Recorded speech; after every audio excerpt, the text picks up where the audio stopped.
Élection présidentielle et politique sociale, l'actualité de ces dernières heures au cœur de votre émission avec un invité de taille, le ministre Adam Roger. Bonsoir, monsieur le ministre. Bonsoir. Cadre du RHDP. Merci d'avoir honoré notre invitation. C'est un plaisir. Alors, face à vous ce soir, trois consultants. Pulchérie Edith Gbalé, consultante, bonsoir. Bonsoir, Sidi. Michel Bétard, bonsoir. Bonsoir, journaliste et DG du quotidien Le Bélier. Et puis, Valentin Zawi, consultant également sociologue. Bonsoir, Valentin Zawi. Bonsoir, monsieur Sidik. Alors, tout de suite, place au premier grand point de cette émission climat sociopolitique ivoirienne. Quel est votre diagnostic du climat sociopolitique actuel? Crispation normale en période électorale ou tension inquiétante? Le climat ne rassure pas bon nombre d'Ivoiriens à 5 mois de la présidentielle, monsieur le ministre. En tout cas, merci pour votre invitation. Et puis, je pense que nous allons savoir avoir un dialogue, des échanges apaisés. Comment je sens le climat politique actuellement? Moi, personnellement, à 5 mois de la présidentielle, je trouve quand même que le climat est encore calme. Il y a quelques tensions, il y a quelques, je dirais, pas va-t-en-guerre, mais personnes qui veulent faire tant de climat politique. Mais je trouve sincèrement que le climat politique n'est pas encore tendu. Il est encore apaisé, on a encore l'occasion de discuter, d'échanger, et puis de voir comment est-ce qu'on va s'organiser pour arriver à des élections qui soient démocratiques, transparentes, inclusives, selon le respect de la loi et de la Constitution. Et voilà, donc qu'on puisse rentrer vraiment dans le vrai débat, puisque c'est vrai que le plus important, c'est de savoir quel est le projet de chacun, qu'est-ce que chacun compte faire entre 2025 et 2030, parce que au final, le plus important, ce n'est pas forcément de se dire j'ai gagné l'élection, c'est de savoir comment est-ce que je vais pouvoir gouverner avec bonheur pour les Ivoiriennes et pour les Ivoiriens. Je pense que c'est vraiment ça l'enjeu. Vous avez parlé d'inclusive et vous voulez des élections apaisées, mais comment cela sera-t-il possible quand on voit que le RHDP est accusé par l'opposition de fermer les espaces de dialogue? Que répondez-vous à ces derniers? C'est quoi un espace de dialogue? Je pense qu'aujourd'hui, on a une démocratie. Je dirais, moi, personnellement, une grande démocratie. Dans une démocratie, les lieux de dialogue sont principalement le Parlement, donc l'Assemblée nationale, le Sénat. Je pense pas que dans ces lieux, actuellement, il y ait des difficultés d'échange. Les députés s'expriment librement, aussi bien dans l'hémicycle, enfin dans les hémicycles ou en dehors. Donc, je ne pense pas qu'on puisse accuser le RHDP de fermer le dialogue, bien au contraire. Nous sommes un parti de dialogue, de gouvernement, d'ouverture, de paix. Nous prenons... Un dialogue national avec l'opposition. Dialogue national avec l'opposition, ben là, on discute, hein. Donc, maintenant, après, je vois pas quel autre dialogue, type de dialogue vous voulez qu'on organise, mais le dialogue, il existe, il est permanent. Bien. Puis, je rebalai les questions. Oui, je suis vraiment surprise par ce que monsieur le ministre dit, parce que, il parle de climat apaisé, de pas de tension encore, alors que, à ma connaissance, les cadres de dialogue ne se limitent pas qu'au Parlement et au Sénat. Il y a des dialogues qui ont été entrepris, il y en a même eu 5, dont le dernier a pris fin en mars 2022. Et aujourd'hui, l'opposition, tout comme la société civile, estime qu'il y a beaucoup de questions qui pourraient être source de conflits, qui devraient être débattues avec tous les acteurs politiques et sociaux afin d'avoir effectivement des élections apaisées. Et il y a certains cadres du RHDP, comme ils viennent de le faire, qui disent que on a suffisamment pratiqué le dialogue. Est-ce que réellement on peut arrêter de donner place au dialogue quand il y a des contestations de toutes parts? Mais quand il y a un dialogue politique, on dialogue avec des sujets. Comme vous l'avez dit tout à l'heure, il y a eu 5 dialogues. 2011-2012, 2015, 2019, 2020, à trois niveaux, et 2021-2022. Quand je prends le dernier dialogue politique, il s'est arrêté sur les points principaux, qui étaient de se dire qu'on allait arriver à une réforme, éventuellement, de la carte électorale. Ça n'a pas été fait. Je pense que la réforme n'a pas été faite principalement pour des raisons budgétaires. Nous sommes dans un phénomène actuellement où, bien évidemment, il y a des coûts de la vie. Et puis donc, si on voulait faire cette nouvelle carte électorale, on allait devoir augmenter le nombre de députés et de sénateurs. Donc, c'est la raison pour laquelle elle n'a pas été faite. Donc, tous les dialogues ont été faits. Quand on parle de la CEI, je sais que vous avez souvent posé la question, la CEI était réformée en 2019. En mars 2019, il y a une réforme de la CEI, suite à un dialogue politique, et qui a pris effet en 2020. Et après ce dialogue-là, sur la CEI, il y a eu 3 élections, les présidentielles, les législatives en 2021, et puis les locales en 2023, municipales et régionales couplées. Bon, on me dit aujourd'hui la CEI ne fait pas ce qu'il faut. quand elle est partie aux élections, je vois pas en quoi elle a été indexée. Si je prends les élections de 2023, les locales, avec les municipales régionales, il y a eu un très beau processus. Il y a eu tous ceux qui ont eu des plaintes. Ils ont fait leurs plaintes, c'est passé devant le Conseil d'État. Il y a eu des auditions. Et je pense que c'est là une vraie démocratie. Donc, vraiment, il y a des moments donnés, c'est pas qu'on ne veuille pas. Je pense que c'est toujours agréable de se voir, de se réunir, de discuter. Mais c'est spécialement pour échanger de quoi? Moi, personnellement, je dis vraiment, je préfère dire personnellement, je ne vois pas qu'est-ce qu'on peut faire encore comme réforme au niveau de la CEI, au niveau du code électoral. On peut dire la CEI aujourd'hui, on peut dire, faut-il des politiques, faut-il pas de politique? Le choix a été fait en des années 2000, au moment donc de la nouvelle constitution, de la constitution de la deuxième République, et puis de ce qui a suivi derrière, de se dire qu'on fait une CEI qui n'est plus ministère de l'Intérieur ou de l'administration territoriale, qui est une CEI qui va être avec des politiques et la société civile. C'est le cas aujourd'hui.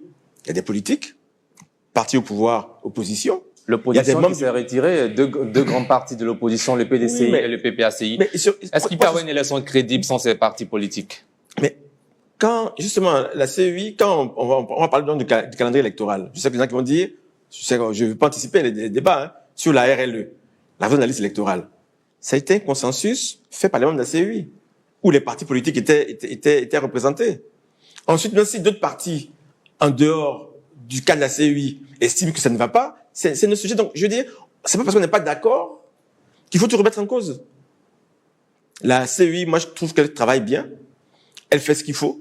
On peut ne pas être d'accord sur sa composition aujourd'hui, mais sa composition était consensuelle. C'était un consensus qui était fait en 2019. Pourquoi remettre ça en 2025? Il faut vraiment convaincre. Voilà, moi, personnellement, je suis pas convaincu qu'il faille remanier encore ou réformer la CEI en 2025. Bien, Michel Betta. Bon, moi, mon constat, quand j'entends Monsieur le ministre et j'observe la gouvernance actuelle du RHDP, j'arrive à la conclusion que le RHDP se comporte comme une entité, disons un parti qui a gagné une guerre contre un adversaire. Au point qu'aujourd'hui, même les déshydratats de la classe politique qui estiment que le jeu électoral est vicié et que les institutions qui doivent conduire ce processus-là ne sont pas à certains, ne répondent pas à certains principes qui agréent certains partis significatifs. Le RHDP est arc-bouté sur sa volonté de continuer à conduire un processus dans lequel beaucoup de ceux qui sont censés prendre part, notamment les partis politiques, ne se sentent plus concernés. Donc, c'est à quoi que le RHDP veut maintenir la division, au point que aujourd'hui, je me pose bien la question, est-ce que Monsieur le ministre pense que une élection qui va se dérouler dans un contexte pareil, où le RHDP est le seul parti assuré d'avoir son candidat choisi par les militants dans la course, les autres ont vu leurs différents candidats être exclus de façon, on peut dire juridique, mais aujourd'hui aussi, il faut se poser la question sur cette manière de conduire le droit. Donc, est-ce que maintenant, Monsieur le ministre pense que une élection qui va se dérouler dans ce climat-là peut être valablement légitimée par une certaine partie de la population? Bien avant de répondre, Michel Ballet fera une précision là-dessus dans le même sens. Deux autres questions. Par rapport au dialogue comme par rapport à la CEI, je pense que si on est dans un esprit constructif, on devrait pouvoir faire un bilan. C'est vrai que la CEI a été, à l'époque, composée de façon consensuelle, mais en tout cas, je tiens à préciser que nous qui sommes de la société civile, on ne sait pas comment les représentants de la société civile ont été désignés. C'est important de le savoir, mais normalement, dans un esprit constructif et dans le climat où nous sommes, ne serait-il pas indiqué de faire le bilan du dernier dialogue, parce qu'on avait par exemple dit dans ce dialogue qu'il devrait y avoir un comité de suivi qui n'a jamais fonctionné, on n'a jamais vu les résultats de ce comité. La CEI aussi, elle a été composée par rapport à une autre CEI antérieure qui ne convenait pas à tous les acteurs. Est-ce qu'il ne faudrait pas faire un bilan au lieu de s'entêter à vouloir aller avec cette CEI qui pourtant est contestée par tous, et même la société civile? Déjà, je ne saurais vous dire comment si la société civile ont été nommées. Non, moi je vous l'affirme. Oui. Non, mais c'est pas parce que vous affirmez que je dois vous croire. Ouais, bien au contraire. Je dis qu'en fait, au final, c'est que de ce que je sais, ils ont pris des personnes, de la société civile, qui ont compétence dans le domaine. Après, sont-ils compétents ou pas, Qu'est-ce qu'on c'est notre appelle problème. compétence? C'est la première chose. Pour revenir à ce que dit M. Betta sur, comment dirais-je, le fonctionnement du RHDP, ce n'est pas parce que les décisions vous sont contraires qu'elles sont mauvaises. On est dans une démocratie avec 3 piliers du pouvoir qui sont l'exécutif, le législatif, puis le judiciaire. Il y a la suspicion que l'exécutif manipule le judiciaire. Suspicion légitime.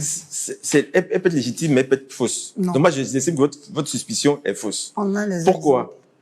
Après, on va me dire, OK, on n'est pas d'accord sur certains points. Donc, si à un moment donné, un juge s'estime compétent pour prendre une décision à laquelle il croit, pourquoi voulez-vous forcément que le politique ou bien que l'exécutif ait eu son mot à dire? Faites-lui confiance en ce juge qui donne la justice pour la République, au nom du peuple ivoirien, et dites-vous que ce monsieur peut l'avoir, ou cette dame peut l'avoir dit à son âme et conscience, en espérant avoir dit le droit. Pourquoi estimez-vous que quand une décision ne vous est pas favorable, automatiquement, elle est manipulée? Quand je prends aujourd'hui certaines personnes qui sont passées sur les listes électorales, il y a des raisons objectives. Vous pouvez me dire après, ça peut être juste ou injuste, ça c'est notre problème. Mais une décision de justice ne se commente pas. Je ne suis pas juriste, je ne suis pas juge, je ne suis pas avocat, je ne suis pas procureur, donc je n'ai pas besoin de savoir si la mesure est juste ou pas juste. Je sais savoir, est-ce que cette mesure est conforme à nos lois? Est-ce que cette mesure est conforme à notre constitution? Une fois qu'on a ces réponses-là, derrière, je me dis que le droit s'applique. Mais faut-il pas prendre des mesures exceptionnelles au nom de la réconciliation et pour un climat apaisé pour ces élections? Maintenant, après, on parle de manière sibylline. On parlait de, oui, par exemple, je prends l'exemple du président Gbagbo, grâce aux amnisties. Le président Ouattara a fait ce que la Constitution lui donne comme pouvoir. De se dire, moi, je signe une grâce présidentielle pour le président Gbagbo, comme il a dû le faire, je pense, si mes souvenirs sont bons, pour Charles de Goudet, en disant, voilà, je vous donne une grâce. La grâce, c'est ce que, aujourd'hui, la Constitution lui donne comme droit. Il y a la notion après de l'amnistie. L'amnistie, c'est différent. Parce que l'amnistie, c'est un projet de loi qui peut être initié soit par le gouvernement, soit par le Parlement, et puis qui est voté. Sachant que la différence qu'il y a entre la grâce et l'amnistie, c'est que la grâce pardonne, mais conserve la peine, en disant que la personne a fauté sur ce point ici. L'amnistie efface tout. Donc, à partir du moment qu'on prend une amnistie, il y a des fois, quand il y a quelqu'un qui était condamné, c'est qu'il y a eu des victimes. Les victimes peuvent se plaindre. C'est un droit légitime de se dire, mais j'ai été lésé par cette personne-là. Vous lui donnez une amnistie comme si ce crime pour moi n'a pas existé. Donc, il faut tenir compte de tous ces contours avant de prendre des décisions. Donc, pour revenir, je veux dire, ayez confiance en la justice. Ne vous dites pas forcément que si la décision qui est prise ne nous est pas favorable, ça veut dire qu'elle n'est pas juste. Bien, Valentin Zawi. Oui, alors, bon, j'écoute Monsieur le ministre et puis j'ai une réflexion qui me vient comme ça. J'observe que dans notre pays, depuis 35 ans que nous sommes dans le système multipartisan, quand on est dans l'opposition, on estime que la justice est sous ordre. Ouais. Et puis, comme par enchantement, quand ce parti dans l'opposition arrive au pouvoir, alors qu'il n'y a eu aucune réforme structurante au niveau de la justice, du coup, on trouve que la justice elle est indépendante. Alors, j'ai du mal à comment est-ce qu'on explique ça? Ben, ça peut être la réalité du pouvoir. Peut-être que quand dans l'opposition, on rêve un peu. C'est ça. Et puis quand on est au pouvoir, et puis on voit la réalité des choses, la réalité de la vie, des difficultés, des contraintes, on se rend compte que, au final, les décisions prises ne sont pas si inutiles que ça. Donc, est-ce que c'est pas plus facile dans l'intérêt du pays, comme on le voit dans les démocraties qui se respectent, qu'on réforme justement ce système judiciaire pour arriver à un pouvoir qui s'assume pleinement? La difficulté, c'est pas ce qu'on constate. Dans une démocratie du pouvoir judiciaire, c'est de savoir, est-ce un pouvoir en tant que tel ou est-ce une autorité? La grande difficulté, c'est de savoir, c'est comment on nomme le juge. Mais c'est un pouvoir, alors, dans une démocratie. Voilà. C'est un pouvoir de démocratie. Oui. Mais il faut que quelqu'un le nomme. Oui. Quand je prends par exemple aux États-Unis, il y a des juges le procureur est nommé par les populations, par exemple. Par les populations ou élus. Voilà. Ce qui va dans un bord politique. Élu, je voulais dire, pardon. Voilà. Élu, oui. Ça arrive selon les différents cas.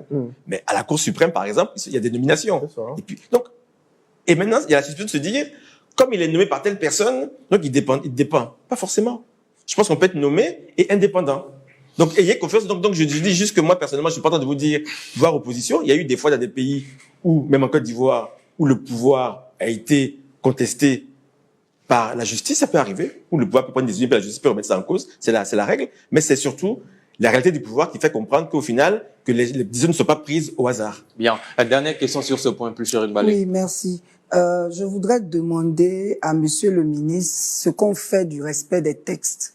Parce que la démocratie, c'est pas seulement les 3 pouvoirs, étant donné même aussi qu'en Côte d'Ivoire, ils sont pas si indépendants qu'on le dit, on a les preuves. Mais le respect des textes, ça c'est vraiment très important. Parce que même si les décisions de justice étaient justes, il y a aussi d'autres mécanismes qui existent pour réintégrer certaines personnes qui avaient été exclues, mais qui sont volontairement non respectées, comme la RLE. La RLE doit se faire annuellement. Ce n'est pas une opération qui surprend la CEI, qui savait très bien qu'en octobre 2025, il y aurait l'élection présidentielle, qui est une élection suffisamment importante pour que 2025 ait sa RLE, d'autant plus que il y a des personnes qui ont été exclues. Je parle même pas des candidats seulement, il y a des citoyens qui ont été exclus pendant la RLE 2024, notamment les nouveaux majeurs qui sont nés entre mars 2007 et octobre 2007. Ceux-là auront 18 ans, ils n'ont pas été inscrits. Maintenant, quand on prend le cas du président Thiam, la justice vient de lui reconnaître sa nationalité ivoirienne et il n'y a pas de RLE 2025 pour qu'il puisse s'inscrire. Donc, il y a un problème.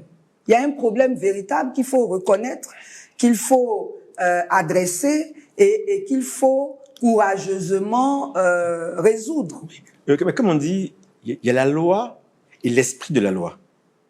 La loi et l'esprit de la loi. Je dis par là, quand on dit il y a une RLE annuelle, ça ne veut pas dire forcément annuel du point de vue calendaire. C'est de savoir à quel moment commence le processus et s'il se termine. Le processus a commencé en octobre 2024.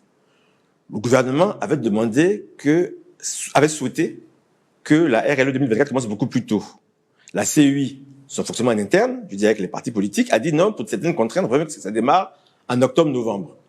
Une fois que vous démarrez en octobre-novembre, avec tout le processus de validation, vous finissez en juin. Donc, de ce que je sais... On pouvait finir avant juin. Moi, je sais pas, on ne peut pas finir. Eux, ils vous ont dit que par rapport à tout le processus, ils finissent en juin. Vous n'êtes pas à la CEI, donc je ne pense pas que vous puissiez dire mieux qu'eux, qui sont dans le système, si, que Action.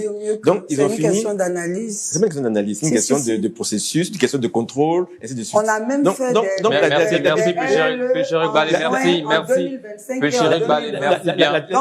Alors, laissez l'invité répondre, s'il vous plaît, afin qu'on passe à un autre point rapidement. C'est toujours de se croire plus malin, plus intelligent que les autres. Je pense que la CEI est composée d'une douzaine de membres. Ils ont réfléchi. Je dis pas que vous êtes sûrement d'un niveau intellectuel supérieur au leur, ça je n'en disconviens pas. Mais si eux, dans leur fonctionnement en interne, ils ont estimé que vous avez de ce temps-là, respectez ça. Et je pense qu'en fait que la démocratie qui va avec la liberté, le premier principe c'est de se dire, ayez confiance, faites confiance aux autres. On ne se fait pas confiance. On est toujours dans la méfiance. Donc le processus se termine le 20 juin. Ça termine le 20 juin. Le 20 juin, on sort la liste définitive, avec toutes les contraintes qui ont été prises.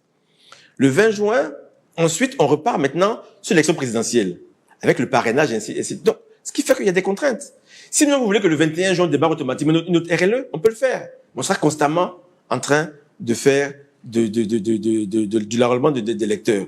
Raison pour laquelle, d'un point de vue réaliste, il n'est pas commode de pouvoir se dire que dès le mois de juin, le mois de juillet, on démarre encore un nouvel enrôlement parce que justement, on doit préparer l'élection présidentielle. Donc voilà, donc si maintenant après il y a certaines personnes, quand vous parlez du président Thiam, excusez-moi madame, si vous parlez du président Thiam, si il s'est mélangé les pinceaux sur sa nationalité en 2023-2024, bon, en quoi est-ce que, je vais pas défendre la CEI, essaie de bien le faire, hein, je pense que le président qui libère son équipe, non, mais vous le faites bien aussi. mais moi je défends pas la CEI, je peux défendre, moi je défends le parti au pouvoir, le RHDP, et de facto, enfin, le gouvernement qui n'a pas besoin de moi pour les défendre, mais j'essaie de dire ce que je pense de ce que je sais, de ce qu'ils font.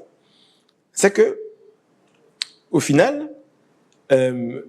s'il s'est mélangé les personnes à un moment donné, en 2023-2024, sa nationalité, ce n'est pas de notre fait. C'est de sa faute, de la faute de ses conseillers. Bien, non, merci. donc il pourra se réinscrire. Merci, monsieur le ministre. Alors, nous allons maintenant passer à un autre point, l'actualité liée à votre parti politique, le RHDP. D'accord. Le mois prochain, le RHDP tient un grand rassemblement, son congrès ordinaire. Quel est pour vous l'enjeu principal de ce grand rassemblement? Mais déjà, j'ai vu dans un journal, c'est vrai, il n'y a pas très longtemps, là, il y a 2 jours, comme quoi on était illégaux, puisque on avait dit tous les 5 ans, et ça fait 7 ans qu'on n'a pas fait de congrès. Donc, il faut le faire. Il faut justement, le congrès doit avoir lieu. Il y a quelque part violation des textes? Mais il y a On a eu le congrès de président même, 2018, le mandat du président, 5 ans, c'est C'est 2023. ça, hein. Il n'y a pas eu de congrès jusque-là. Bon, c'est pas grave. On a prolongé le président par différents modules, différentes manières, et on aura le congrès le mois prochain. Donc, avant tout, il y aura des pré-congrès qui vont démarrer dès la semaine prochaine. Donc, chez le pré-congrès, on fait, parce que un congrès, il y a à peu près 7 000 à 9 000 membres statutaires au niveau du RHDP. Et on a beaucoup de militants. Nous avons plus de 2 millions de militants actifs. Donc, tout le monde ne pourra pas participer. Donc, l'avantage des pré-congrès sera que nous irons dans chacune des 31 régions et dans chaque commune d'Abidjan pour justement communier entre les membres du parti dans chacune des régions. Donc, ça commence ce week-end et pendant 3 semaines. Après cela, les délégués vont se réunir au niveau du congrès. Il y aura 3 moments importants. Donc, l'analyse de la vie politique, sociopolitique, plus que notre gouvernance, et aussi comment est-ce qu'on peut toiletter nos textes pour améliorer le fonctionnement du parti. Il y aura aussi l'élection du nouveau président du parti et la désignation, l'élection du candidat à l'élection présidentielle du RHDP. Donc voilà, grosso modo. Mais principalement pour nous, ce qui est important, c'est de se réunir pour avoir un parti qui sera encore tourné vers l'avenir, parce que nous pensons que c'est au RHDP que nous avons la capacité à pouvoir créer le mieux l'avenir, donner le plus d'avenir et de rêves aux Ivoiriennes et aux Ivoiriens. Bien, Michel Beta. Oui, il a dit, hein, le RHDP fait rêver selon lui, mais la réalité est tout autre. Hein. Aujourd'hui, nos jeunes, 80% sont presque sans emploi, ou bien en précarité d'emploi, et ça, c'est à l'actif du RHDP qui, depuis 2010, est au pouvoir. Donc, moi, je pense que, monsieur le ministre, la question qui me vient tout juste à l'esprit aujourd'hui, vous avez dit, hein, ça c'est vous-même qui le dites, comment vous jugez le climat sociopolitique aujourd'hui, D'accord. Social, économique et tout cela, hein, au niveau du RHDP, de votre gouvernance? D'accord. C'est vrai que sur le point des jeunes est très intéressant, parce que quand on a pris le pouvoir, on était à 95% de taux de précarité. Aujourd'hui, on est à 75%. Donc, c'est peut-être pas suffisant, mais il y a quand même 20 points d'amélioration. Ça, il faut le signifier, parce que faut savoir d'où on vient. Parce que c'est vrai que quand on critique, il y a deux manières de critiquer. On peut critiquer dans l'absolu, au point d'aujourd'hui, comme on peut voir l'évolution. Et ce qui est important avec le RHDP, c'est que l'évolution est positive. L'évolution n'est pas négative. Nous sommes dans une spirale négative, nous sommes dans une évolution positive. Donc, c'est en ça, on fait rêver. On se dit qu'on a eu la capacité, sous le leadership du président Alassane Ouattara, de faire mieux qu'ont fait les prédécesseurs. C'est vraiment ça qu'on veut voir, parce que la Côte d'Ivoire a changé de dimension. Donc, le climat sociopolitique, aujourd'hui, c'est vrai que quand on le compare à ce qu'il était en 2010-2011, quand on le compare à ce qu'il était en 93-99, sincèrement, ça n'a rien à voir. Je pense qu'aujourd'hui, nous sommes sur un plateau de télévision, nous sommes 5 autour de la table, j'en connais 2 au moins, de manière avérée, qui ne passent pas forcément comme moi, vous, du point de vue politique, madame, du point de vue de la société civile, mais on discute, on échange. Et ça, c'est un climat d'apaisement. Il y a 10 ans, il y a 15 ans, on avait des difficultés à le faire, mais si jamais on le disait, il y avait automatiquement, enfin, je vais pas citer un groupe de personnes, des jeunes qui venaient devant chez vous pour vous menacer. Aujourd'hui, ça se fait pratiquement plus. Ça se fait pratiquement plus. Et c'est ça. Donc, on est sur un plateau de télévision, on discute de politique, nous sommes pas d'accord, nous échangeons, et une fois qu'on a fini, enfin, j'espère, hein, que j'aurai pas de représentation de votre part, hein. Non, voilà. je sais pas le faire ça. Et c'est justement ça. C'est justement ça, ce débat politique-là. Après, on n'est pas d'accord sur tout, c'est normal. Nous sommes 30 millions d'Ivoiriens. On n'a pas l'ambition de se dire, tout le monde pense comme nous. Il n'y a pas de pensée unique. On veut juste... L'inflation, la vie chère, La vie chère. Ce sont des questions qu'on abordera on va parler du RHDP pour l'instant. Non, monsieur le ministre, on abordera plus tard. Donc, du RHDP, donc voilà. Non, mais il n'y a pas de souci. Donc, pour l'instant, c'est la qualité autour du parti. Voilà, mais sur le parti aujourd'hui, donc, comme je vous dis, nous allons renouveler nos structures, faire le congrès 17 et 18 juin à Abidjan, au Parc des Expositions, une œuvre magnifique qui était faite sous notre gouvernance, il faut le préciser. Enfin, je pense que vous êtes fiers de voir ça. Ça ne tend pas le climat de voir, de dire, de reconnaître que nous n'avons pas de disposition. Ça a été bien tracé dans le plan directeur de la Côte d'Ivoire. Oui, il faut le faire. Mais moi, je peux bien. Merci Michel Beta. Merci monsieur le ministre. Donc voilà, c'est ça. Donc voilà, au final, on va nous renouveler nos instances, toiletter les textes de notre parti et être prêt pour la présidentielle. Et on espère que notre candidat sera connu à cette date-là et surtout qu'il pourra gagner l'élection largement en 2025. Le Chérif Ba, les questions. Oui, moi, ce qui m'a choqué, c'est le fait que on apprenne que le RHDP ait organisé son congrès en retard. ça veut dire qu'il n'y a pas de démocratie même au sein du parti, véritablement. Parce que, comme je disais tout à l'heure, le respect des textes, pour nous autres, c'est vraiment très, très important. Et quand on continue comme ça, qu'est-ce qu'on peut attendre réellement du RHDP en matière d'amélioration de la démocratie si jamais il se maintenait au pouvoir? Parce que nous, on est inquiets. D'abord, au sein de votre parti, vous n'organisez pas le congrès à temps. On a aussi des pratiques comme l'enlèvement qui sont devenues courantes, qui font partie maintenant des procédures judiciaires. Vraiment, nous, on s'inquiète. La justice, mais du RHDP, c'est pas pareil. C'est pas la même chose. C'est pas la même chose. Bien, bon, pour l'instant, on parle pas du RHDP. Monsieur le ministre, bien avant votre réponse, il y a Michel Béta qui parle dans ce même sens. Monsieur le ministre, on sait qu'aujourd'hui, au RHDP, il faut pas, les ambitions personnelles ont pris quelque peu le dessus sur celles même que vous considérez comme légitimes, celle du président de la République. On voit que au sein du RHDP, des clans se sont formés, des individus se déterminent plus ou moins dans certains milieux pour briguer, tout comme d'autres ont dit même, ils n'ont pas caché, si le président ne se présentait pas, eux, ils sont prêts à se présenter. Je veux dire, quelle est l'ambiance aujourd'hui au sein de votre parti quand on voit toutes ces ambitions personnelles? Je peux dire que vous avez des endroits où je ne vais pas, parce que moi, j'ai pas connaissance de ça, mais il y a pas des endroits où vous avez que je ne connais pas. Je vous dis, c'est au cours d'une interview, je vous dis, au cours d'une interview, oui, le ministre, le président de la Semaine nationale, Adama Bitoko a dit, si le président Ouattara se présentait pas, il serait candidat. Je n'ai pas connaissance de cette interview. J'ai pas connaissance. Donc, vous n'avez pas connaissance. C'est la raison pour laquelle, non, je n'ai pas. Un grand magazine africain. Donc, j'étais depuis Paris, hein. Je n'ai pas connaissance de cette interview. Donc, maintenant, donc, vous allez dans des endroits où je ne connais pas. Aujourd'hui, je vais répondre à Mme Balé d'abord premièrement. Le parti fonctionne et il est gouverné. Il y a 3 instances importantes. Il y en a beaucoup, parce que le parti est quand même décentralisé. Il y a le présidium qui fonctionne, dirigé par le président de la République, président du parti, président du RHDP. Le directoire, dirigé par le président du directoire, qui est M. Gilbert Koné-Kafana. Le secrétaire exécutif, qui est géré par le vice-gouverneur, Cissé Ibrahima Bakongo. Et puis, après, derrière, il y a les départementaux, il y a les sections. Donc, le parti est organisé et gouverné. Donc, au final, le respect des textes, qu'on n'ait pas fait l'élection du président en 2023, en 2025, ça change peu de choses, parce que notre gouvernance, elle est claire et elle a continué de fonctionner. Ça, c'est la première chose.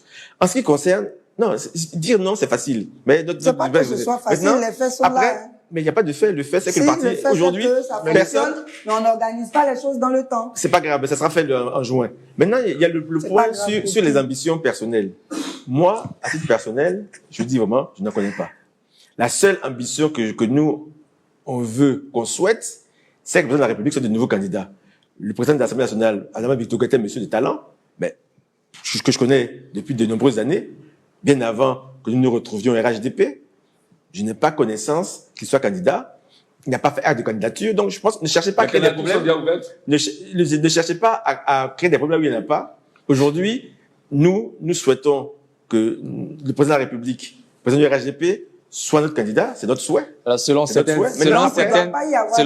indiscrétions, le président Ouattara n'est pas preneur, il n'est pas partant pour notre candidature en 2025. S'il n'est pas preneur, il nous le dira à un moment donné. Mais vous serez-vous intéressé par ce poste? Je ne suis pas intéressé par ce poste, mais moi, je veux que ce soit le président de la République qui soit le candidat. Donc voilà, donc je suis pas intéressé par ce poste. Donc je continuerai. C'est que vous êtes des exemples que moi, je n'ai pas. Nous, personnellement, je vais pas dire une personne. Moi, personnellement, je pense que nous, on est nombreux à vouloir qu'il y ait de nouveaux candidats. Un nombre à le dire. Oui, et voilà. Maintenant, après, en 2030, peut-être qu'il y aura de nouveaux candidats, de nouvelles personnes. Mais si jamais il n'y va pas, on verra. Est-ce que parce que vous êtes nombreux à vouloir qu'il soit candidat, il est exclu qu'il y ait d'autres candidats? Si vous êtes nombreux, ça veut dire que même s'il y a d'autres candidats, ils ne passeront pas, mais laissez-les au moins se présenter. Mais on n'empêche personne. Je dis juste que je ne connais pas d'autres personnes qui ont décidé d'être candidates. Moi, je n'en connais pas. De toute façon, si M. Béta connaît, nous, on veut qu'il soit le candidat. On est nombreux à le vouloir. Quand je dis nombreux, on est même à la même je suis pas sûr qu'il veut que le président soit candidat. Ça, je suis sûr. Si on lui demande, entre toi et lui, qui va choisir le président Ouattara? Ça, je suis persuadé. Posez la question si vous voulez. Mais nous, on veut qu'il soit de nouveau candidat. Après, s'il n'est pas preneur, s'il ne veut pas, bon, il le dira. Et on avisera. Bien. On avisera. Merci, monsieur le ministre. Nous allons marquer une courte pause pour la réclame publicitaire. On revient juste après. Voilà, nous sommes de retour de la pub. Notre invité est le ministre Roger Adom, cap du RHDP. Avec lui, nous faisons un tour d'horizon de l'actualité sociopolitique ivoirienne. Avant la pub, nous parlions du Rassemblement des oufouettistes pour la démocratie et la paix, RHDP. Valentin a 8 questions. Oui, j'avais une petite question. La Constitution de 2000 interdisait au président de la République d'être en même temps président de parti politique. Et dans celle de 2016, cette disposition a été levée. Mais dans la Constitution de 2016, justement, à l'article 54, le chef de l'État, il est président de la République et c'est lui qui incarne l'unité nationale. Est-ce qu'il n'y a pas une sorte de contradiction que le président qui incarne l'unité nationale, donc qui représente tous les Ivoiriens, soit en même temps président d'un parti politique? Non, il faut savoir se trouver dans sa fonction. Je dis à la rigueur, vous êtes à la fois Pour la symbolique, hein, père de famille et puis sociologue, ainsi de suite. Donc je m'y attendais, c'est la même chose. Donc, non, il faut pas faire le mélange de gens, c'est tout. C'est qu'en fait aujourd'hui, la République, il incarne l'État, il incarne la Côte d'Ivoire et on pense qu'il le fait vraiment bien, il le fait vraiment avec succès. Avec un gouvernement monocolore. Un gouvernement monocolore, oui, qui a gagné les élections législatives et municipales et sénatoriales. Donc ça, il n'y a pas de problème. Mais néanmoins. Dans le gouvernement, ça, c'est pas l'unité nationale. C'est pas grave. C'est la démocratie. On n'est pas les rapports. Donc oui, donc voilà, donc on a le droit. Il y a qui peuvent rentrer au gouvernement. Donc il y a eu des non RHDP au gouvernement. Qui a refusé? Kakabe n'est pas RHDP. Quand il était au gouvernement, Kakabe, ça c'est pas un problème. Le tout, c'est de savoir est-ce qu'on le fait. Mais restons sur pour le ma question. Donc voilà. Donc non, parce qu'en fait, au final, c'est facile de dire, de faire des commentaires, mais il faut dire la chose, c'est que il incarne l'unité nationale, avant tout. Ça n'a pas fonction d'être président de la République. Il incarne l'unité, il était élu par les Ivoiriens pour le faire, et on le fait avec succès. Il le fait bien pour la Côte d'Ivoire et pour les Ivoiriens et les Ivoiriens. Maintenant, après, c'est pas qu'il peut y avoir un intérêt particulier du parti politique. Mais le parti politique, c'est quand même l'outil qui accompagne le politique, l'outil de prise de pouvoir. Nous, on a souhaité que le président de la République soit encore président du parti. Maintenant, après, il y a différentes instances. Il ne suit pas le parti au quotidien comme il suit l'État. Parce que, comme je vous disais, il y a un secrétaire exécutif, il y a un directoire qui fonctionne avant que les décisions ne lui arrivent. Mais quoi qu'il en soit, il œuvre principalement pour l'unité nationale et puis il incarne l'État. Bien. Alors, on passera à un autre point pour question de temps. Il s'agit de l'actualité autour de l'opposition ivoirienne. Est-ce que pour vous, aujourd'hui, selon vos analyses, l'opposition ivoirienne est-elle responsable? Je peux pas les juger, hein. Vraiment, sincèrement, ils estiment dire ce qu'ils doivent dire, faire ce qu'ils doivent faire. Donc voilà, maintenant, après, l'opposition, elle est dirigée, il y a plusieurs partis d'opposition. C'est-à-dire que le PDCI veut s'arroger le rôle de leader de l'opposition. Moi, je crois pas que ce soit les leaders de l'opposition. Mais si, par rapport au nombre de députés, oui. Je dis ce que je pense. Maintenant, après, je pense pas. Mais après, oui, je suis d'accord. Voilà. Mais certes, je trouve quand même que le président Gbagbo était président de la République. C'est un bon opposant. Excusez-moi du commentaire. Piètre président, mais pour moi, vraiment un très bon opposant. Je le dis vraiment en toute responsabilité. C'est vraiment un bon opposant. Donc voilà, c'est pas quelqu'un qui est tendre avec nous. Vous y allez. Comme nous sommes pas tendre avec lui. Voilà, donc c'est vraiment un bon opposant. Et puis après, le PDCI, qui se croit peut-être des fois encore un peu au pouvoir, même s'il ne l'est plus depuis bientôt 26 ans. Bon, il espère avoir le pouvoir encore. Bon, je sais pas quand. Nous, on n'est pas prêt à leur céder. On était ensemble à un moment donné, ce qui fait que je comprends le PDCI, le RHDP.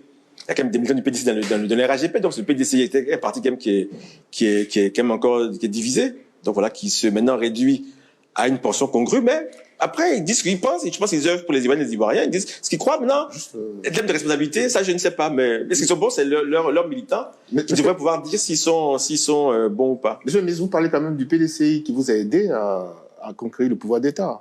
Vous en parlez avec des mots pas forcément... Non, mais le PDCI, après le PDCI s'est divisé. Parce que le PDCI, il y en a qui sont restés au régime et d'autres qui sont partis.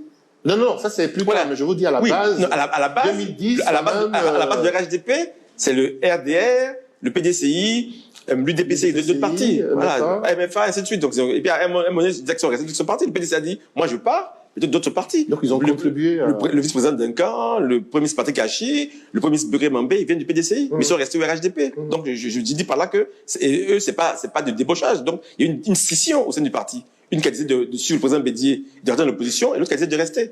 Donc voilà, donc je dis qu'en fait, c'est pour ça que je dis que même si je n'ai pas tendre, c'est pas vraiment malsaillant, hein, loin de là. Hein. C'est juste que... Vous avez parlé du premier ministre Daniel Kablan-Duncan, qu'on n'entend plus, qu'on ne voit plus aux réunions du parti. Est-ce qu'il est parti du parti, du RHDP? Déjà, il est en deuil, donc il faut lui, c'était ses condoléances. Il a perdu sa femme il y a une dizaine de jours, et puis participe à certains événements, et puis bon, chaque homme politique a le droit de prendre sa retraite. Donc si aujourd'hui, une fois qu'il a quitté la vice-présidence, il veut moins se montrer publiquement, c'est son droit. Mais il reste toujours militant du RHDP? Je sais pas. Je peux pas vous dire, c'est à lui qu'il faut poser la question. Je sais que je ne vois pas participer aux instances, celles que je sais, mais il était membre du RHDP pendant longtemps. Il était même pendant longtemps, pas le numéro 2, mais pas loin. Bien. Donc voilà, aujourd'hui, je ne sais pas. Il faut lui poser la question. Je sais pas, mais il n'est pas ailleurs, hein. Je sais pas s'il est ailleurs, mais il n'est pas ailleurs il n'est peut-être pas au RHDP, mais il n'est pas ailleurs. Bien. Michel Betta. Oui. Oui, bon, monsieur le ministre a parlé de l'opposition avec des mots assez patents, hein, comme je le dis. Mais rappelez-vous que le RDR, la venue du président Ouattara au pouvoir, c'est aussi de Oui. Et vous vous souvenez de leurs propos quand même. Lorsque le président Alassane Ouattara dans l'opposition disait « Je vais frapper ce pouvoir moribond au moment opportun, il tombera », il a dit souvent aussi « Je vais rendre ce pays ingouvernable ».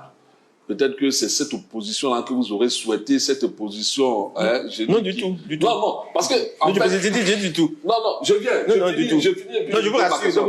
Voilà. Votre question, c'est pas ce qu'on cherche. Parce que, en fait, cette opposition qu'on observe aujourd'hui, c'est une opposition qui montre des signes de démocratie.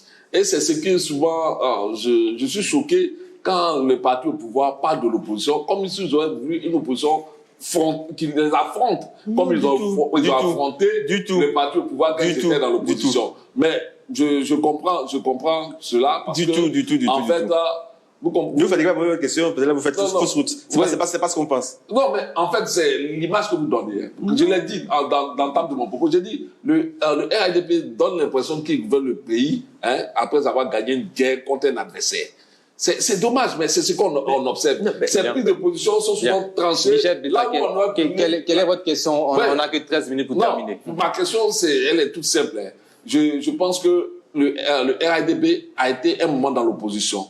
Et il faut qu'ils se souviennent de comment ils ont été traités quand ils étaient dans l'opposition. Au point que, lorsque leur candidat ne pouvait pas être candidat, d'autres ont fait des efforts avec la loi pour qu'il soit candidat. Donc, c'est les appeler à accepter l'opposition et accepter le dialogue au sein de l'opposition, avec l'opposition. Mais on accepte l'opposition. Non, je veux dire le dialogue. Parce que l'opposition, c'est un dialogue. Mais vous êtes sûr à ce dialogue. Non, le dialogue, ce qu'on n'est pas d'accord sur le dialogue, c'est que vous voulez qu'on organise une conférence où tous les partis politiques vont venir et puis dire ce qu'ils pensent. Et pourquoi on ne le ferait pas? Vous qui aimez la démocratie, qui aimez les textes, ce n'est pas forcément démocratique. Vous parlez des grandes démocraties. Bien au moi, je connais. Non, c'est pas démocratique. Le dialogue bien n'est au pas contraire. démocratique? Pourquoi je dis ça? C'est qu'en fait, au final, la démocratie, c'est la minorité, monsieur le ministre. Justement, la démocratie, c'est des minorités. Dans une démocratie, il y a avant tout des élections. Et le peuple a ses représentants. Oui. Les représentants après se retrouvent au Parlement, Assemblée nationale ou Sénat, ou du point de vue local, dans les conseils municipaux, où il y a des conseils municipaux qui sont dirigés par l'opposition, des conseils régionaux qui sont dirigés par des membres de l'opposition. Maintenant, après, quand le gouvernement prend une loi, le premier endroit où cette loi-là va être discutée, c'est au niveau du Parlement, où chacun donne son avis en commission, et après la loi, elle est votée et promulguée ou non par le président de la République. C'est comme ça que ça fonctionne. Maintenant, après, si vous voulez qu'on se retrouve encore dans des partis politiques, ça a été fait 5 fois. Sur des sujets bien précis. Les sujets, moi personnellement, comme je l'ai dit depuis le départ, je ne vois pas encore aujourd'hui de sujets sur lesquels nous devons nous asseoir pour discuter, parce que vous êtes du PDCI, vous êtes comme un parti d'opposition, vous échangez librement, même avec le président Bictogo à l'Assemblée nationale. Vous parlez à la présidente du Sénat, vous discutez, même si c'est vrai que vous n'avez que 2 ou 3 sénateurs. Donc je pense sincèrement que ce dialogue, on peut le faire.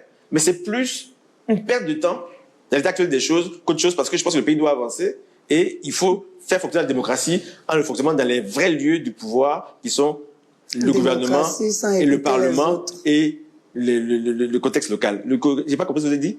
J'ai dit démocratie sans écouter les autres. On écoute les autres. Non. Après, vous parlez librement, je vous écoute il ne s'agit pas de moi. Il s'agit des acteurs politiques majeurs. Mais lui, il a son journal, M. Betta, son journal, il parle, chacun s'exprime. Non, il ne s'agit pas de cela. Donc, on sait chacun, à la télévision, il y a des chaînes YouTube aujourd'hui. National. Mais c'est pas désolé, mais sur quel sujet? Les sujets, l'opposition les donne tous les jours, vous n'écoutez pas, c'est tout. Mais non, mais On parle de la CEI, on parle des élections, on parle des exilés, on parle des candidats, on parle du parrainage, on parle de beaucoup de choses. La CEI est consensuelle. Elle n'est plus consensuelle. Deux sont sortis. Elle était consensuelle en 2019. Elle n'est plus consensuelle. Et on parle avec elle quand même parce que ça vous arrange. C'est pas ça, c'est la loi, c'est la règle. Quelle loi? C'est la loi. Vous aimez les textes. C'est la loi. Merci, Chéri Balé. J'essaie qu'ils répondent à vos différentes préoccupations. Allez-y, monsieur le ministre. Donc, vous aimez les textes. Mais quel texte vous arrange pas? Chéri Balé, s'il vous plaît, laissez qu'ils répondent à vos différentes préoccupations. Merci. Mais le fait de démembrer la CEI ne veut pas dire forcément qu'on doit la dissoudre. Oui, mais pourquoi? Non, on n'a pas discuté. Bien. Discuter, mais oui, mais c'est discuter à l'intérieur. Merci. Monsieur le ministre, nous allons passer au dernier point de cette émission. Il s'agit de la politique sociale et de gouvernance. D'accord. Le panier de la ménagère explose. Où sont les mesures concrètes d'atténuation annoncées par le gouvernement ivoirien? Bon, le panier de la ménagère explose, c'est vrai. Je suis d'accord qu'il y a des prix qui augmentent, c'est normal. Même si nous sommes aussi, c'est vrai, aujourd'hui dans un contexte de libéralisme économique, où les prix sont libres, mais le gouvernement décide certains d'avoir des prix qui sont réglementés. Je pense qu'il y a des prix comme le pain, comme le sucre, comme l'huile, comme la farine, où les prix sont réglementés, d'autres produits, selon la conjoncture économique. Après, on est dans une économie qui est mondialisée. On ne vit pas dans un vase clos. Quand, par exemple, le coût du baril du pétrole augmente, automatiquement, le coût de l'essence à la pompe augmente et fait d'autres prix. Je suis d'accord, il y a peut-être le point de savoir, c'est quand les prix baissent, il faut qu'on voit comment répercuter.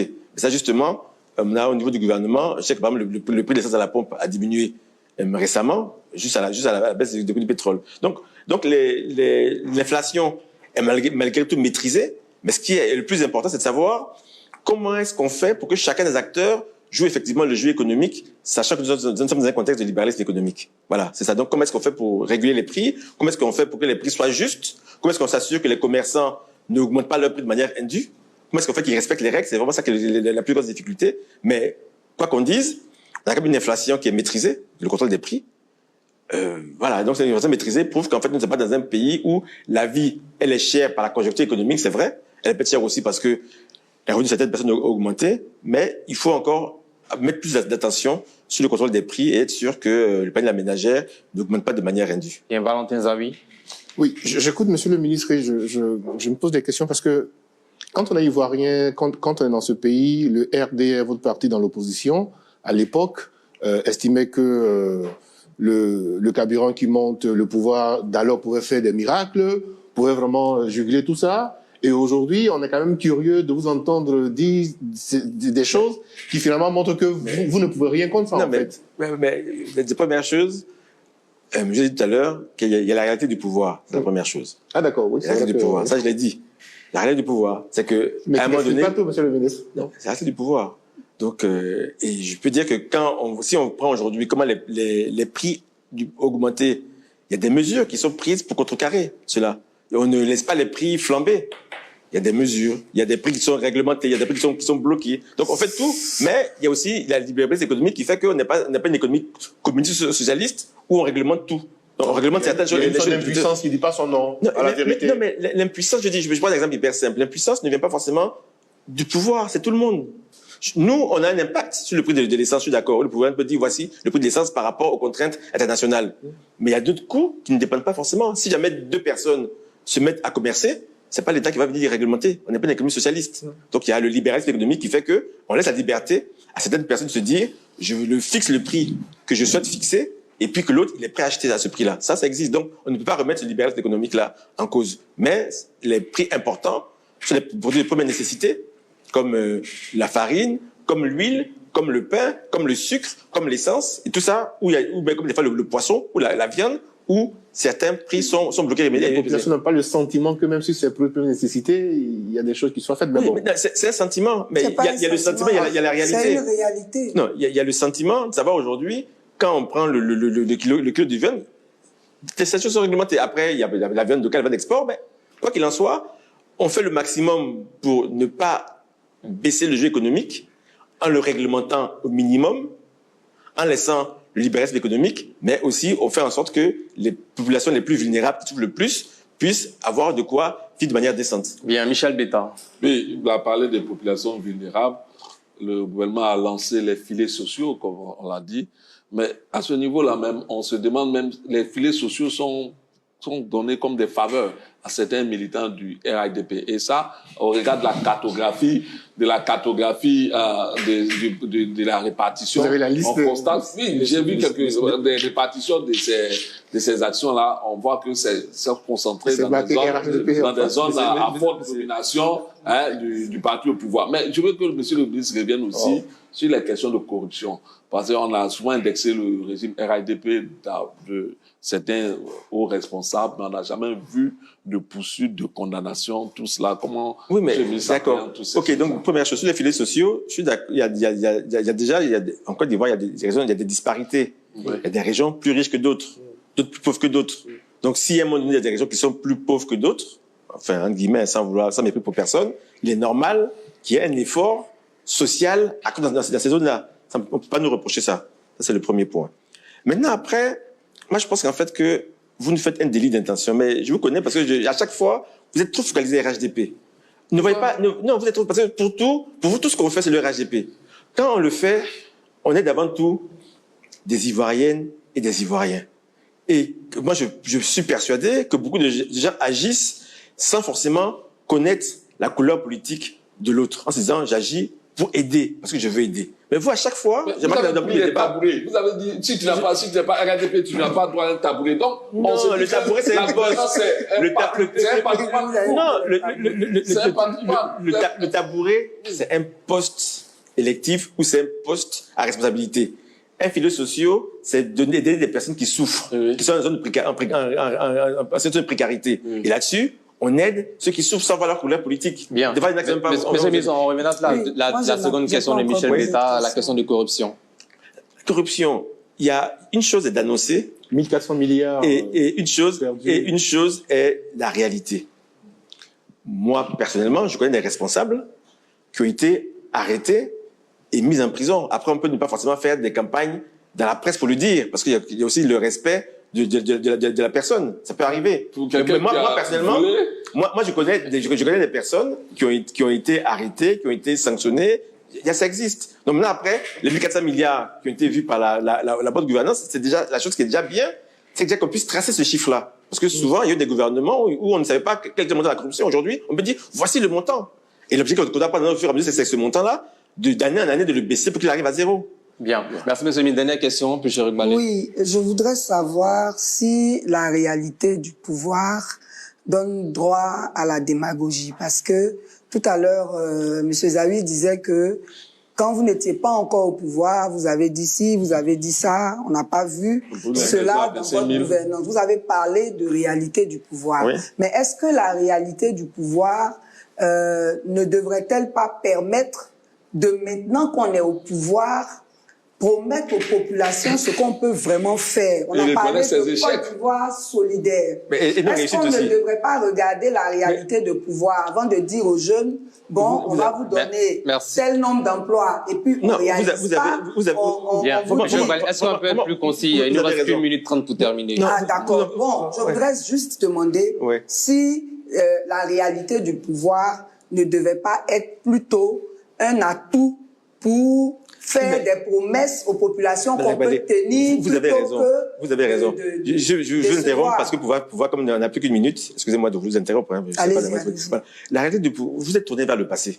Vous parlez des années 2000 à 2010. Nous, on parle de 2011 à 2025. Je parle de maintenant. Les déguerpissements. Aujourd'hui, les déguerpissements. Les mesures inopérantes pour la cherté de la vie, les déguerpissements, bon, ils ont été arrêtés. C'était une période malencontreuse, c'était arrêté. Ça continue. On a cassé un marché il n'y a pas longtemps. C'était arrêté.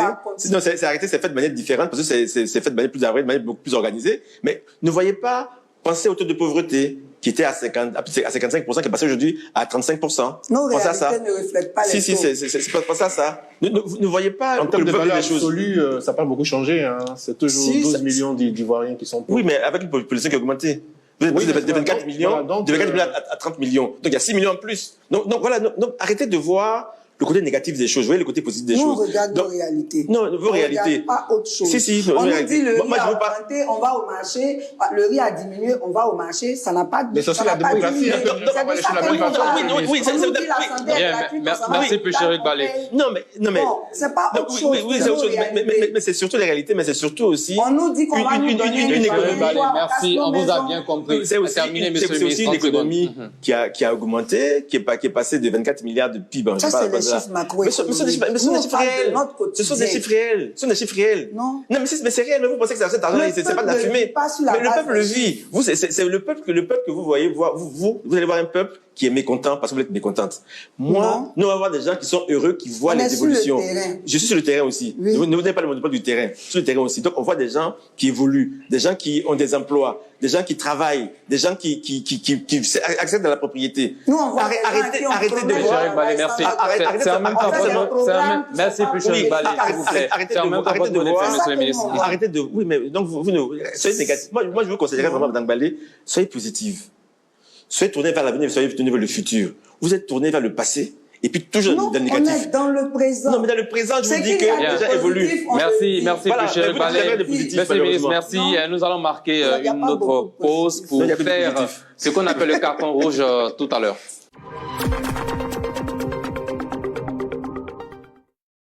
Voilà, nous sommes dans le carton rouge, rubrique dans laquelle nos invités et consultants font des coups de gueule sur des sujets d'actualité. Et le premier carton rouge de cette émission avec Michel Betta. Oui, moi, mon carton rouge va s'adresser à la signature de convention entre les institutions ivoiriennes et une société. C'est le chiffre du jour, d'ailleurs. Ah, c'est le chiffre du jour. Ben, je voulais surtout souligner, à sous d'autres cieux, on aurait demandé la démission de celle qui était à l'initiative de cette signature, Madame la Présidente du Sénat, elle a obtenu cela. Mais ce n'est pas le cas avec le RADP, malheureusement. Parce que c'est aussi tellement alarmant, c'est tellement grave ce genre de convention-là pour la moralité, même pour l'éthique même sociale. Donc vraiment, je voulais attirer l'attention des gouvernants sur ce fait-là. Bien, merci. Valentin Zawi, carton rouge. Carton rouge, juste faire un rappel parce qu'il me semble que le président Ouattara avait souhaité, et ça a été mis par écrit, une charte, n'est-ce pas, de déontologie et de courtoisie des membres du gouvernement, où ils doivent aussi faire attention quand ils s'adressent aux populations, parce qu'ils les doivent en considération. Donc, à toutes nos autorités qui ont oublié de respecter cette charte-là, ce serait bien qu'ils la relisent et qu'ils accordent la considération aux citoyens qui ont fait leur promotion en réalité. Merci. Bien. Carton rouge de Chéric Balé. Carton rouge à tous ces déguerpissements qui continuent. Alors qu'on a promis qu'on arrêterait, on a plus de 100 000 familles qui ont été affectées par ces déguerpissements sans mesure d'accompagnement. Et là, on est venu encore ajouter un marché d'abobo. Vraiment, c'est déplorable on ne fasse pas ce qu'on dit et qu'on soit toujours en train de rendre les conditions de vie des populations encore plus précaires. Bien, dernier carton rouge avec vous, monsieur le ministre. Bon, moi, je donne un carton rouge. Pour être franc, je suis pas trop familier de votre système, mais c'est pas grave, j'essaie de me prêter au jeu. Moi, je donne un carton rouge à toutes celles et tous ceux qui sont dans le défaitisme permanent. Moi, je pense que, sincèrement, il faut croire à notre pays. Nous avons un pays qui a beaucoup de potentialités, mais il faut croire à la Côte d'Ivoire. Donc, il faut libérer les énergies. Et puis, il faut croire aussi à vos gouvernants. Il faut croire en eux, même si vous n'êtes pas de leur bord politique, mais ne voyez pas forcément ce qu'ils font de mal.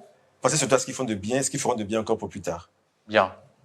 La dernière rubrique de cette émission, le chiffre du jour, rubrique dans laquelle nous mettrons en avant un chiffre en rapport avec l'actualité.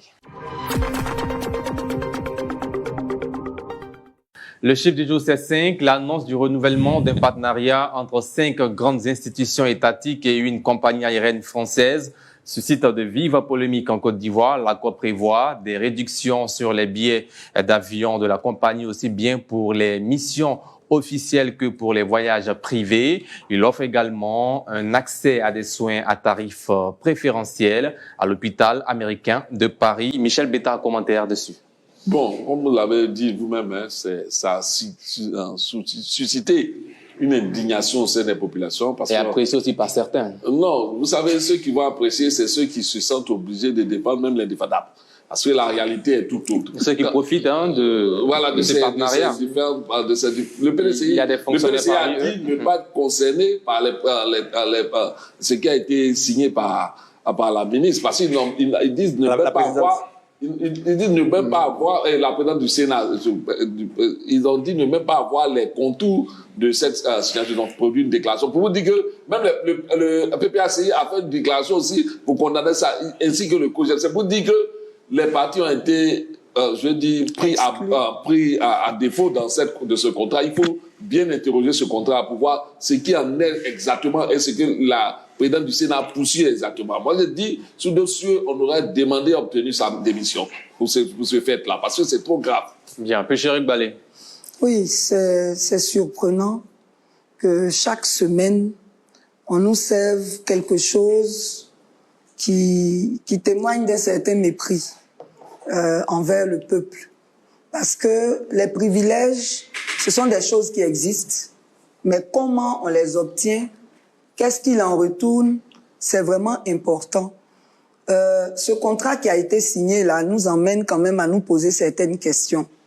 Est-ce que c'est avec l'argent du contribuable qu'on finance ce contrat? Si oui, il y a un problème. Il y a un problème parce qu'il s'agit d'une question de santé et on sait que notre système n'est pas encore performant et on sait qu'il y a des pays où les autorités se soignent au pays parce que justement, elles ont travaillé à ce que le système soit performant. Donc vraiment, ça a été un choc pour nous tous et on voudrait vraiment rappeler à l'ordre nos gouvernants pour qu'ils travaillent beaucoup plus à rendre notre système de santé plus performant, plus accessible, afin que ce soit vraiment tout le monde qui bénéficie d'un minimum de qualité de soins. Après, celui qui a les moyens d'aller se soigner à l'extérieur, si c'est de sa propre poche, bon, il n'y a pas de commentaire à faire dessus. Merci, Valentin Zawi. 3 points très rapidement. Pour avoir été directeur des ressources humaines dans une entreprise, dans une vie antérieure, les privilèges gradués, c'est normal. C'est pas ça le sujet, en fait. Que nos autorités aient des privilèges, c'est normal. Ils nous incarnent, donc ils doivent être bien vus, s'il n'y a pas de problème. Mais nous sommes dans une république. Et dans une république, il y a des symboles. C'est pas conseillé que des autorités viennent mettre sur la place publique des privilèges. Ça se fait pas dans une république. Parce que on est égaux en droit, c'est écrit dans nos constitutions. Donc ça, c'est pour la symbolique, et c'est là que ça fait jaser. Le dernier point, et c'est vraiment dommageable, ça fait 15 ans que la gouvernance du président Ouattara a réalisé des infrastructures au niveau sanitaire, avec des plateaux techniques de qualité. Venir dire comme ça publiquement que bon, nous, on veut aller à Paris pour se soigner, c'est jeter du discrédit sur ce travail qui a été fait. C'est nous qui devons faire la promotion de notre patrimoine, c'est pas les autres. Donc, je pense qu'il y a eu un problème aussi de communication. Il faut espérer que les institutions concernées viennent établir les choses et puis on passe à autre chose. Merci. Bien, Monsieur le ministre, vous avez 1 minute 30, c'est l'actualité du moment. D'accord. Commentez là-dessus. Moi, c'est vrai que je vous ai écouté tous les trois. Je pense que quand même aussi, c'est un peu la personne qui se note dans un verre d'eau. Vous êtes trop à la recherche d'actualité et de sujets de polémique. Déjà, si les institutions ont signé un partenariat avec une compagnie aérienne pour payer les billets d'avion moins chers pendant la mission, c'est déjà pour le budget de l'État. Ce qui veut dire que quand ils vont prendre un billet d'avion, ils l'auront à des prix préférentiels. Donc, toutes les institutions vont en mission. Aussi bien, je sais pas si c'est les institutions, elles vont en mission. Avec la famille, tout ça? Non, pas avec la famille. On parlait déjà pour les missions. Ah, okay. Donc, pour les missions. Mais aussi les familles. Non, on parle d'abord pour les missions. Pour les missions, c'est déjà pour le budget de l'État. Ça, c'est la première chose. C'est-à-dire qu'en fait, ils vont payer les billets d'avion moins chers. Ça, c'est la première chose. Secondo, s'il y a d'autres privilèges, mais ils ne font pas, ils le font avec leur poche. Ils n'ont jamais dit qu'ils prenaient le budget de l'État pour le faire. Ils font de leur propre poche. Donc, si de leur propre poche, des fois, il y a des compagnies aériennes qui peuvent aller négocier aussi avec des entreprises ou avec des particuliers. Moi, je connais une compagnie aérienne qui a des programmes préférentiels. Donc, voilà. Donc, enfin, au final, on parle des problèmes de compagnies aériennes. Je vois pas pourquoi est-ce qu'on arrive sur le problème de la santé. C'est un autre problème. C'est pas ça le sujet. Le sujet, c'est de se dire, c'était combiné, en fait. C'est combiné. Comme je vous ai pas interrompu, si vous voulez avoir la politesse, vous laissez parler l'interrompu. Je n'ai pas interrompu du tout. Vous avez parlé de vos cartons rouges et puis de votre minute des 5. Donc, vraiment, il y a la politesse de me laisser répondre aussi. Ça m'interrompt. J'aurais pu le faire. On termine en 30 secondes. Donc, juste pour vous dire qu'en fait, ne cherchez pas toujours à atteindre la situation ou à voir ce qu'on peut faire de mal. Moi, personnellement, j'ai écouté, j'ai pas lu la convention, j'ai écouté certains commentaires. Je reste vraiment focalisé sur le budget de l'État. Si les institutions, quand elles vont en mission, pour les têtes de Côte d'Ivoire peuvent payer des billets d'avion à des prix plus intéressants, je dis que c'est bon pour le budget. Après, maintenant, s'il faut la dépense personnelle, ça, je préfère même ne pas faire de commentaires. Bien, merci, monsieur le ministre Adam Roger, d'avoir répondu à toutes nos questions. On espère vous revoir très prochainement sur ce même plateau. Avec plaisir. Bien, merci à vous, Valentin Zawi, Michel Beta, et plus chérie Edith Gbalé. Chers téléspectateurs, fin de cette émission. Merci de l'avoir suivi. Rendez-vous demain, même heure, 19h50 sur le numéro 208 du bouquet Canal+, ou 437 du bouquet Free. À demain. Bonsoir.